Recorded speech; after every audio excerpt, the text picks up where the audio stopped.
Doa biasa ya. Doa biasa. Doa tahlil biasa.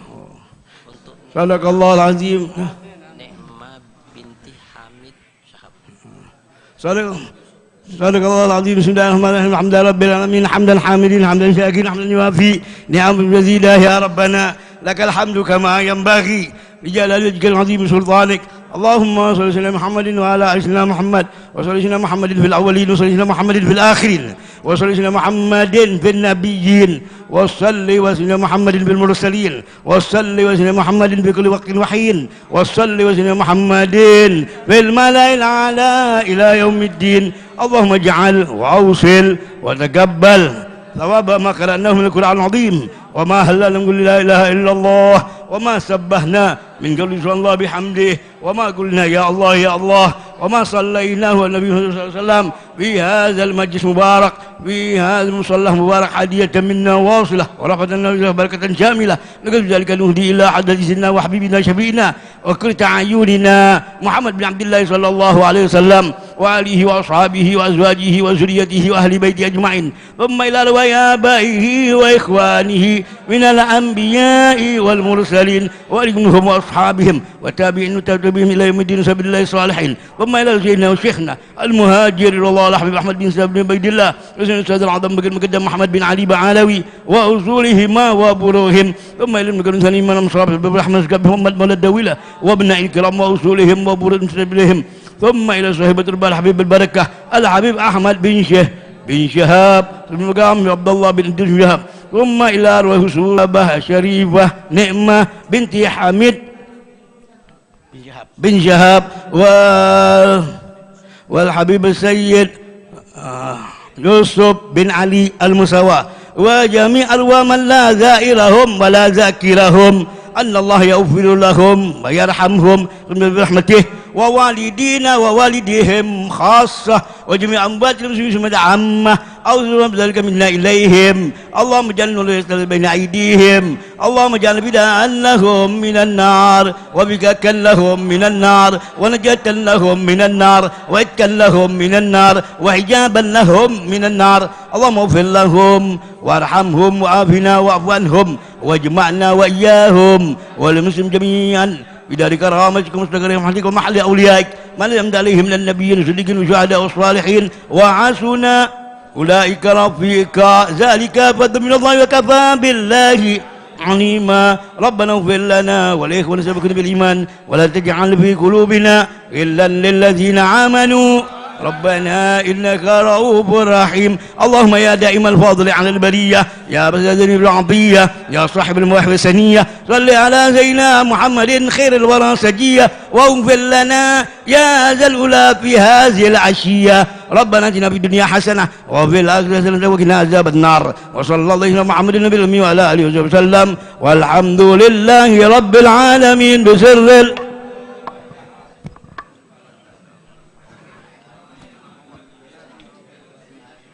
Bismillahirrahmanirrahim. Alhamdulillahirabbil Allahumma salli ala sayyidina Muhammadin wa ala ali sayyidina Muhammad. Rabbana taqabbal minna innaka antas samiul alim wa tub alaina innaka antat tawwabur rahim. Bi rahmatika ya arhamar rahimin. Subhana rabbika rabbil izzati amma yasifun wa salamun alal mursalin walhamdulillahi rabbil alamin.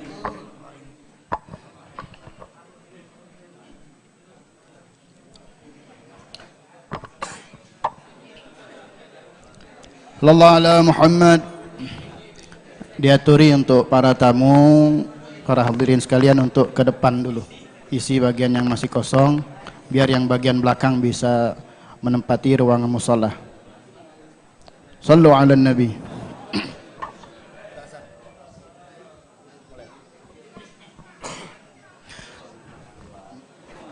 Bismillahirrahmanirrahim. Assalamualaikum warahmatullahi wabarakatuh. Alhamdulillahi rabbil alamin. Allahumma salli wa sallim ala sayyidina Muhammadin miftahi babi rahmatillah. Adada ma fi ilmillah salatan wa salaman daimaini bidawami mulkillah wa ala alihi wa sahbihi wa man wala wa la hawla wa la quwwata illa billahil aliyyil azim.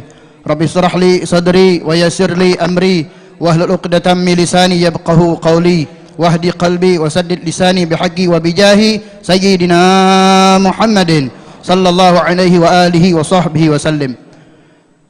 Amma ba'd, ma'asyiral hadirin, wabil khusus para habaib, para orang tua kita, para guru-guru kita, para asatidz yang insyaallah kita doakan mereka semua diberkahi di dalam umur mereka, diberikan penjagaan oleh Allah Subhanahu wa taala dan dikabulkan hajat-hajat mereka. Amin ya rabbal alamin.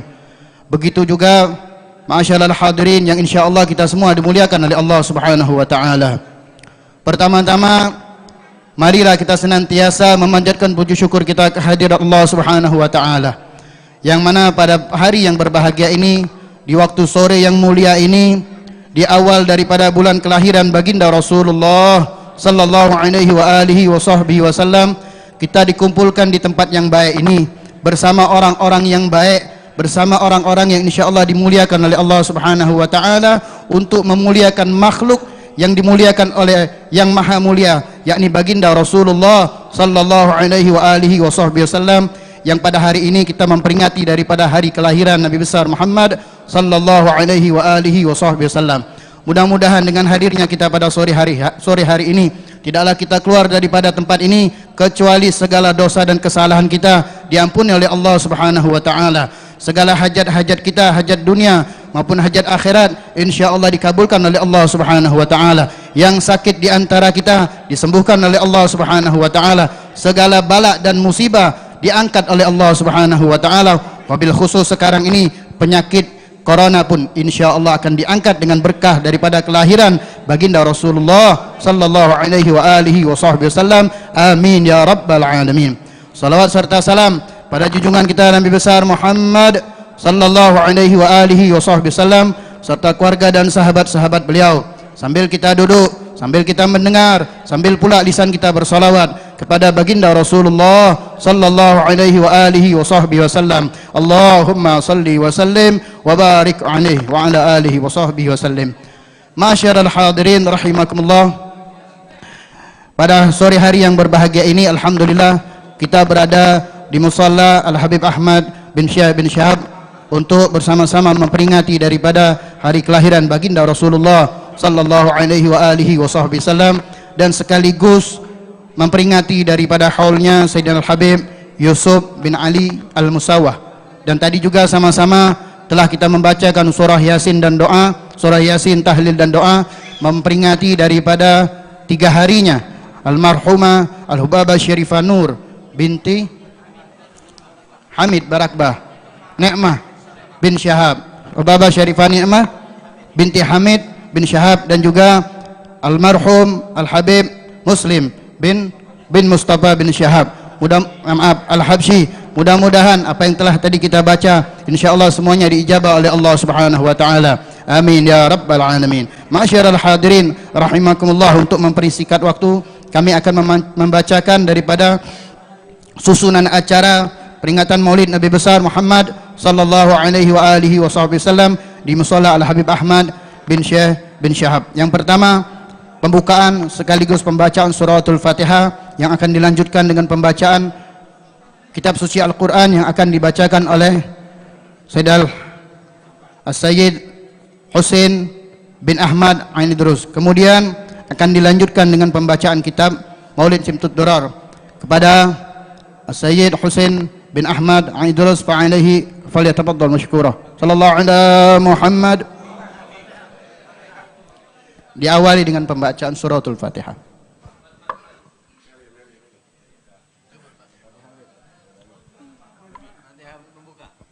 ملائكة أسرارهم وأنوارهم وأمين وصالحا وإلى حمد النبي محمد الفاتحة.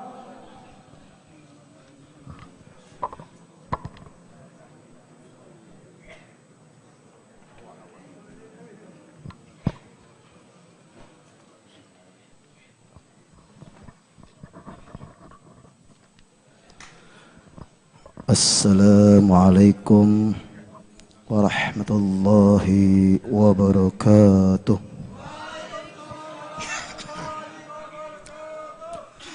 A'udzu أعوذ بالله من الشيطان الرجيم.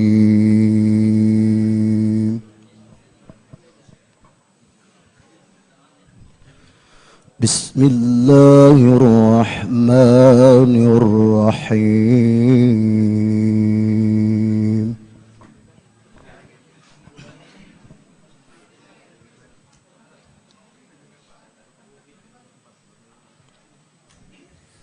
هو الذي أرسل رسوله بالهدى ودين الحق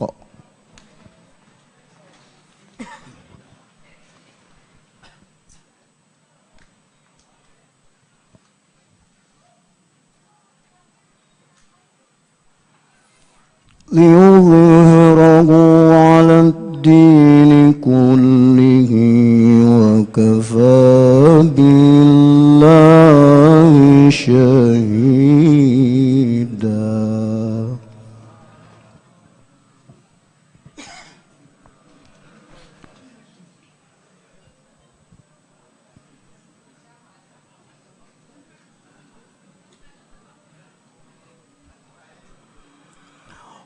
وكفى بالله شهيدا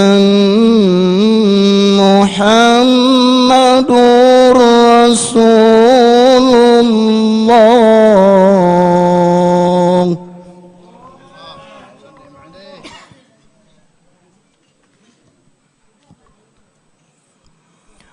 محمد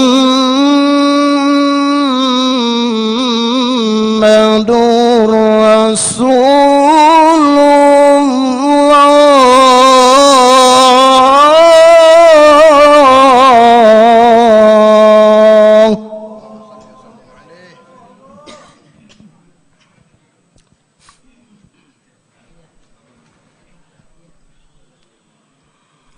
والذين معه أشداء على الكفار رحماء بينهم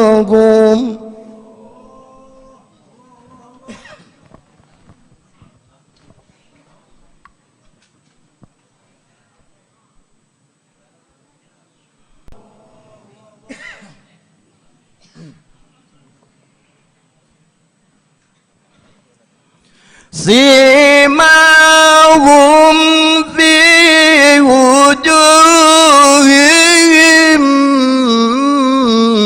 من أثر السجود.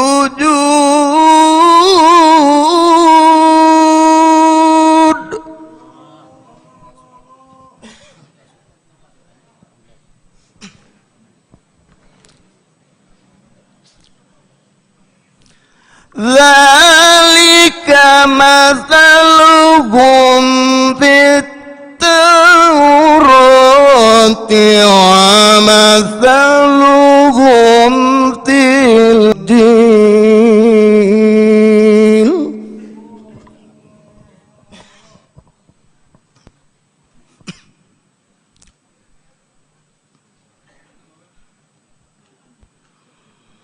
كزرع أخرج شطأه فآزره فاستغلظ فاستوى على سوقه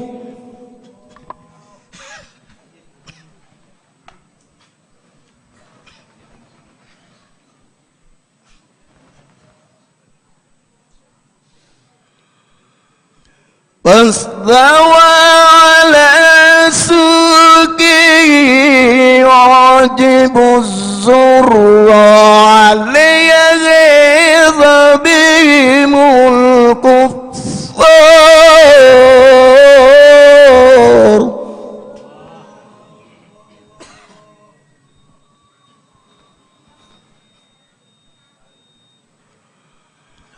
وعد الله الذين آمنوا وعملوا الصالحات الصالحات منهم مغفرة وأجرا عظيما. صدق الله العظيم.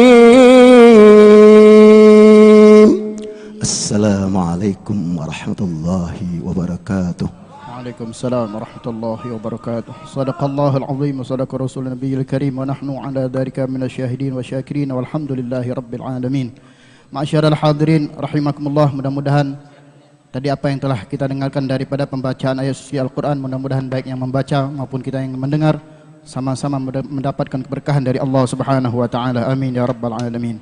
Ma'asyiral hadirin rahimakumullah, menginjak ke acara yang berikutnya, yakni pembacaan kitab Maulid Simtutural karangan daripada Al-Habib Ali bin Muhammad bin Husain Al-Husi, yang mana pada pasal yang pertama bacakan oleh Al-Akh Sayyid Utsman bin Syekh bin Syahab, dilanjutkan dengan pasal kedua yang akan dibacakan oleh Al-Akh Hashim bin Talib bin Syahab, pasal yang ketiga Al-Akh Ikram bin Syekh Al-Kab, pasal yang keempat Al-Akh Alwi bin Ali Al-bin Hamid, pasal yang kelima Al-Akh Nopal bin Hamid Al-Kab, pasal yang keenam Muhammad bin Hasan Al-Akh Muhammad bin Hasan bin Syahab, pasal yang ketujuh Al-Akh Husin bin Dayat bin Syahab, kemudian dilanjutkan dengan Mahalul Qiyam dan pembacaan Syama'il yang dibacakan oleh Al-Akh Fikri bin Isya bin Syahab, dan dilanjutkan dengan pembacaan doa kepada yang namanya telah disebutkan. Fa'alaihi falyatafaddal mashkura. Sallallahu ala Muhammad wa dzkurus salah ala nabi.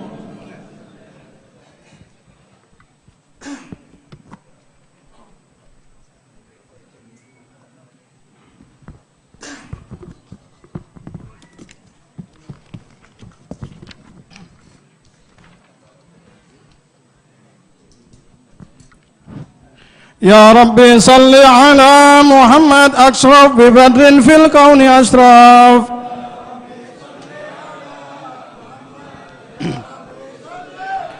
يا ربي صل على محمد أكرم نداء يدعو إلى الحق.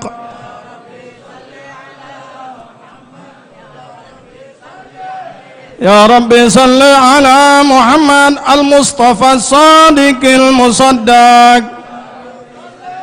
على محمد يا ربي صل عليه وسلم. يا ربي صل على محمد أحلى الورى منطقا وأصدق. يا ربي صل على محمد يا ربي صل عليه. يا ربي صل على محمد أفضل من بالتقى تحقق.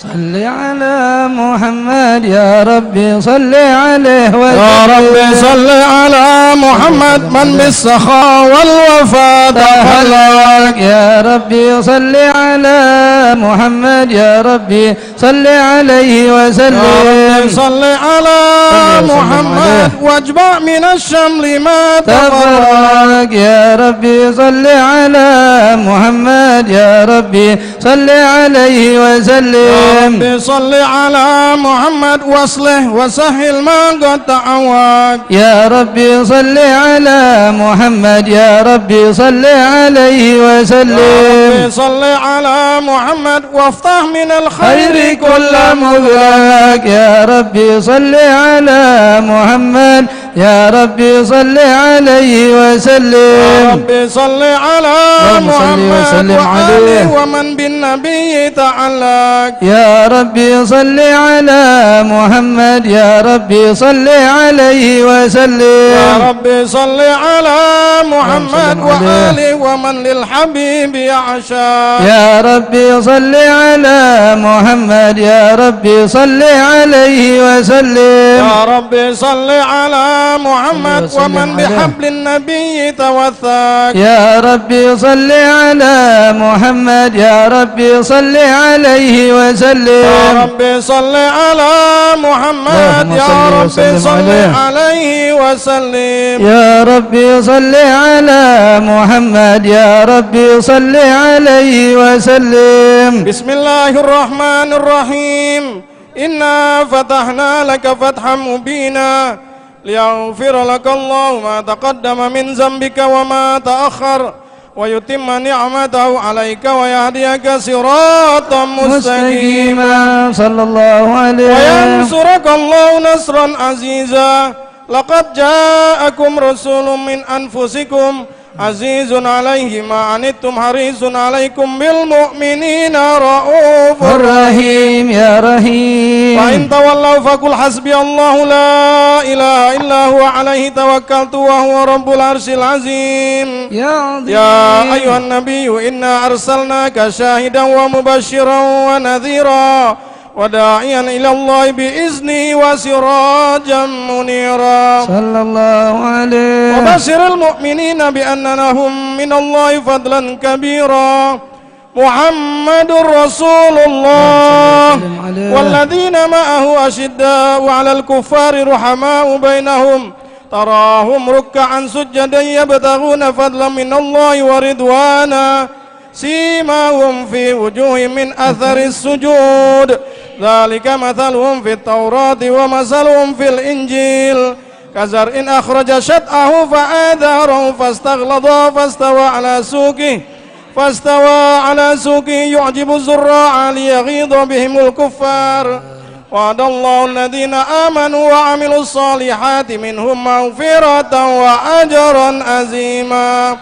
إن الله وملائكته يصلون على النبي يا أيها الذين آمنوا صلوا عليه وسلموا تسليما. اللهم صل وسلم وبارك عليه وعلى آله. اللهم صل وسلم وبارك عليه وعلى آله. بسم الله الرحمن الرحيم.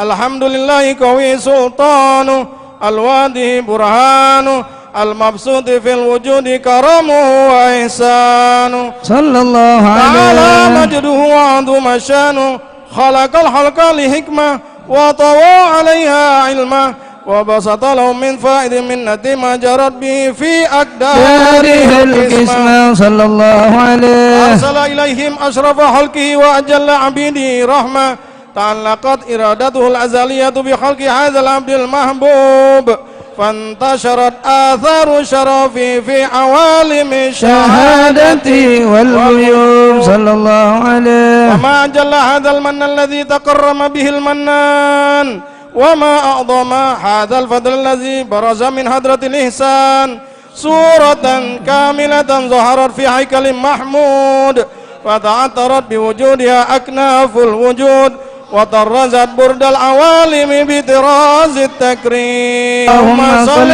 وسلم أشرف الصلاة والتسليم على سيدنا ونبينا محمد الرؤوف الرحيم. اللهم صل وسلم وبارك عليه وعلى آله.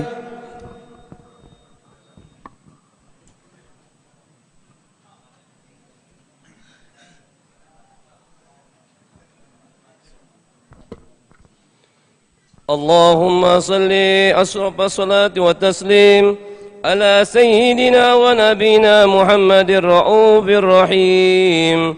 اللهم صل وسلم وبارك عليه وعلى آله وصحبه.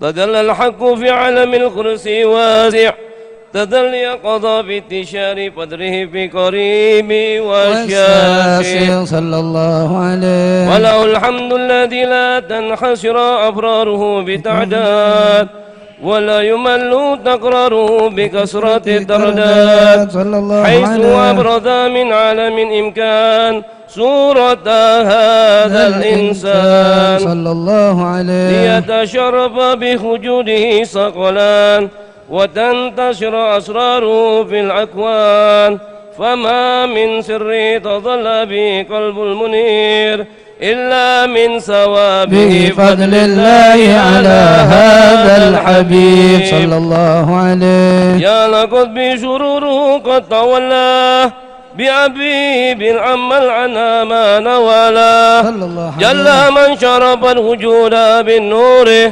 قمر الكون بهجة وجمالا صلى الله عليه. قد ترك بحسن على المقام وتنحى بمجده وتعالى لا حضره هيون فيما اجتله بشر كاملا يزيح الضلال صلى الله عليه وهو من فوق علم ما قد رآه رفعة في شؤونه وكمالا صلى الله وسبحان عليه الذي أبرز من حضرة الامتنان ما يحدث عن وثبه النشان ويحر في تعلقه معانيه النان صلى الله عليه انتشر منه في علم البطون والذكور ما ملأ الوجود حلق النور فتبارك الله من إله الكريم بشرتنا آياته في الذكر الحكيم ببشارة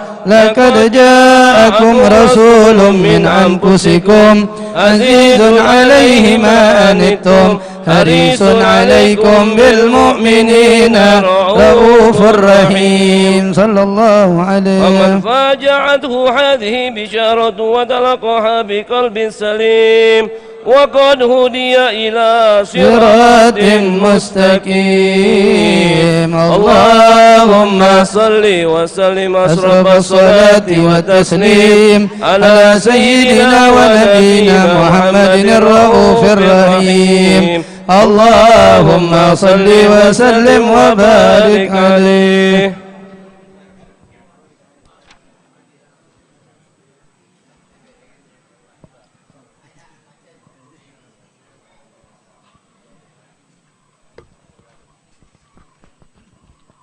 اللهم صل وسلم وبارك عليه وعلى آله وصحبه صلى الله عليه وأشهد أن لا إله إلا الله وحده لا شريك له شهادة تؤل بها اللسان أنما تضمنه من الجنان من التصديق بها والإذان صلى الله عليه تسدد بها في الصدور من الإيمان قواعده وتلوه على أهل اليقين من سار ذلك اللسان والتصديق شواهد صلى الله عليه وأشهد أن سيدنا محمد الصادق في قوله وفعله والمبلغ عن الله ما أمره بالتبليغ لخلقه من فضله ونفله صلى الله عليه عبد أرسل الله للعالمين بشيرا ونذيرا فبلغ الرسالة وأدى الأمانة وهدى الله به من الأمة بشرا كثيرا صلى الله عليه فكان في ظلمة الجهل للمستبصرين سراجا وقمرا منيرا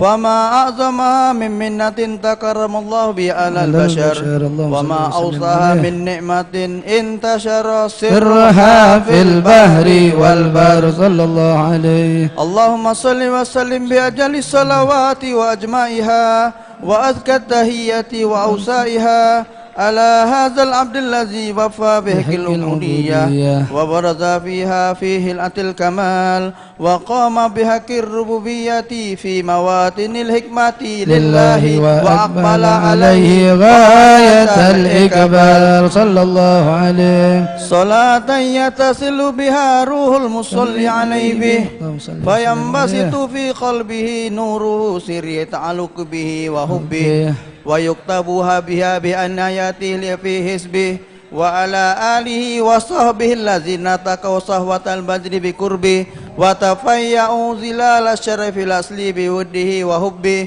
ما أثر الأكوان بنسر ذكراهم نسيم اللهم صل وسلم أشرف الصلاة والتسليم على سيدنا ونبينا محمد الرؤوف الرحيم اللهم صل وسلم وبارك عليه وعلى آله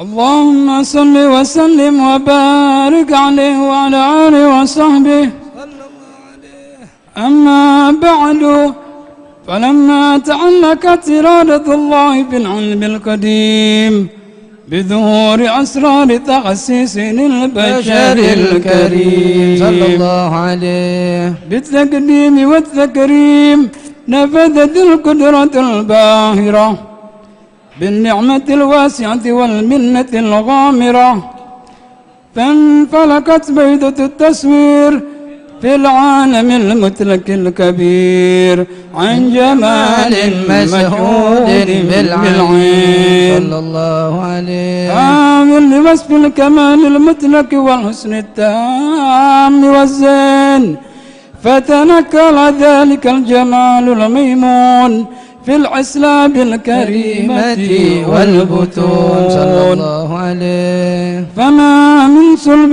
ضمه إلا وتمت عليه من الله النعمة فهو القمر التام الذي يتنقل في بروجه ليتشرف بموطن استقراره وموضع خروجه صلى الله عليه وقد قضت الأقدار الأزلية بما قضت وأدحرت من سر هذا النور ما أدحرت وخصصت به من خصص صلى الله عليه فكان مستقره في الأسلاب الفاخرة والأرحام الشريفة الطاهرة حتى برز في عالم الشهادة بشرا لا كالبشر اللهم صل عليه ونورا حير الأفكار دور وبهر فتعلقت همة الراكب لهذه الحروف بأن يركم في هذا الكرتاس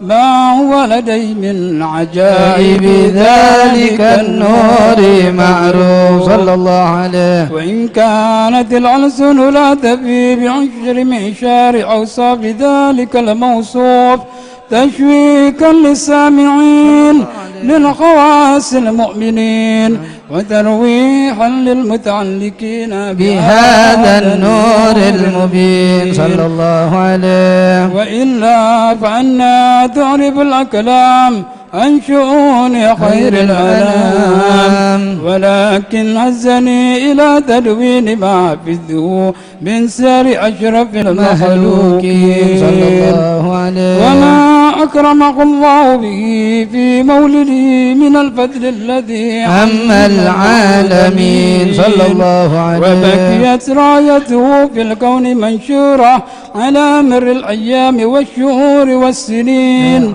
داعي التعلق بهذه الحضرة الكريمة ولا عجز التشوق إلى سماع أوصافها العظيمة ولعل الله ينفع بالمتكلم والسامع آمين ولعل الله ينفع بالمتكلم والسامع آمين ولعل الله ينفع بالمتكلم والسامع آمين ويدخلان في شفاعة هذا النبي شافع آمين ويتروحان بروح ذلك النعيم اللهم صل وسلم أشرف الصلاة والتسليم على سيدنا ونبينا محمد الرؤوف الرحيم اللهم صل وبارك عليه وعلى آله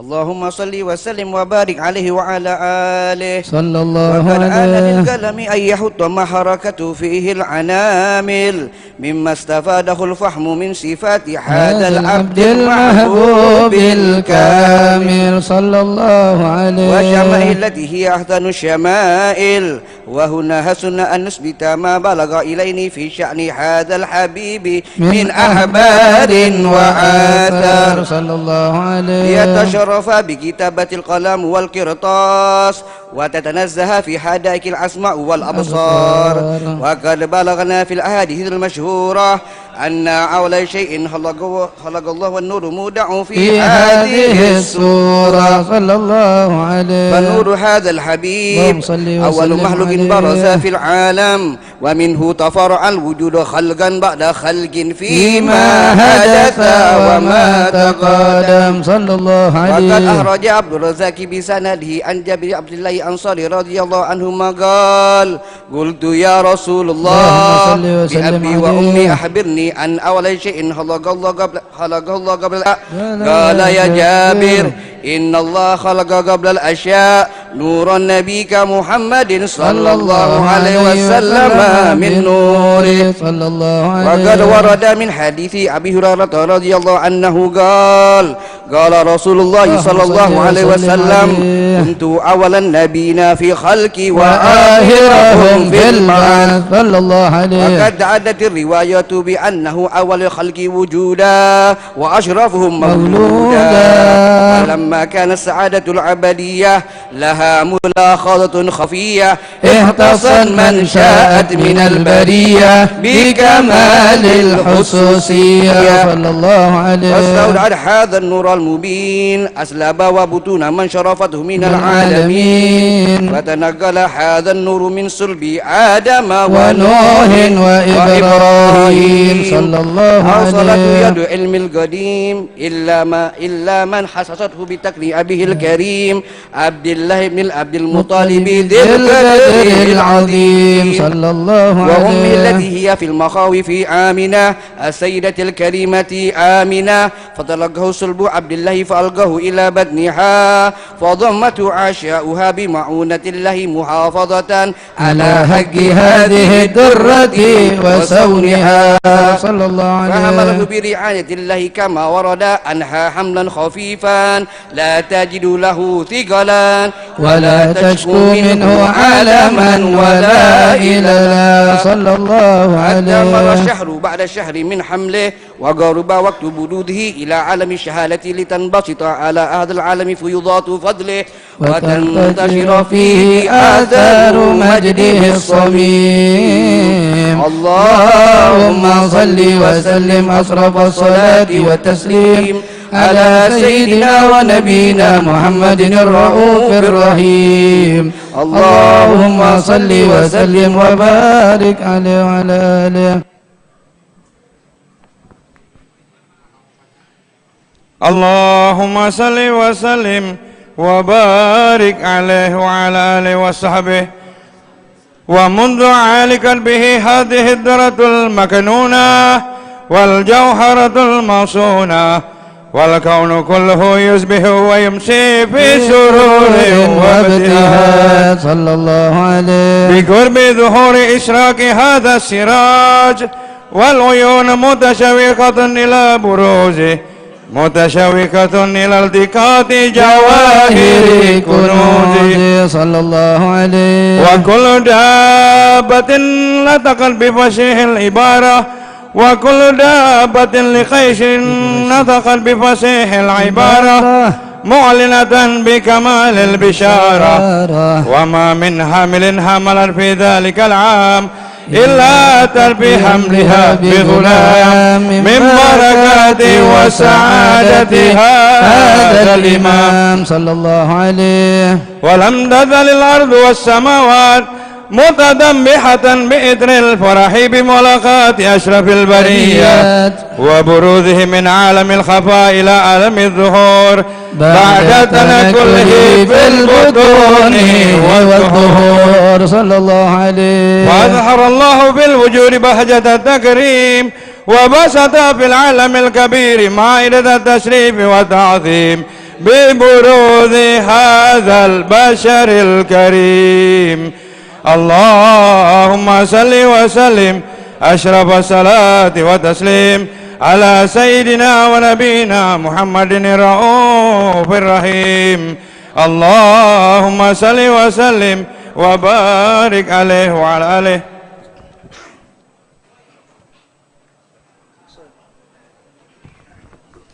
اللهم صل وسلم وبارك عليه وعلى آله. فحين قرب أوان ودي هذا الحبيب أعلنت السماوات والأرضون ومن فيهن بالترحيب وأمطار الجود الإلهي على أهل الوجود تثيج وألسنة الملائكة بالتبشير للعالمين تعيج. سبحان الله إله إلا الله والله أكبر. سبحان الله والحمد لله ولا إله والله أكبر. سبحان الله والحمد لله ولا إله إلا الله. والقدرة كشفت كناء هذا المستور ليبرز نوره كاملا في عالم الظهور نورا فاق كل نور. وأنفذ الحق حكمه على من أتم الله عليه النعمة من خواص الأمة أن يحضر عند وجهه أمة تأنيسا لجنابها المسعون ومشاركة لها في هذا السمات. بتوفيق الله السيدة مريم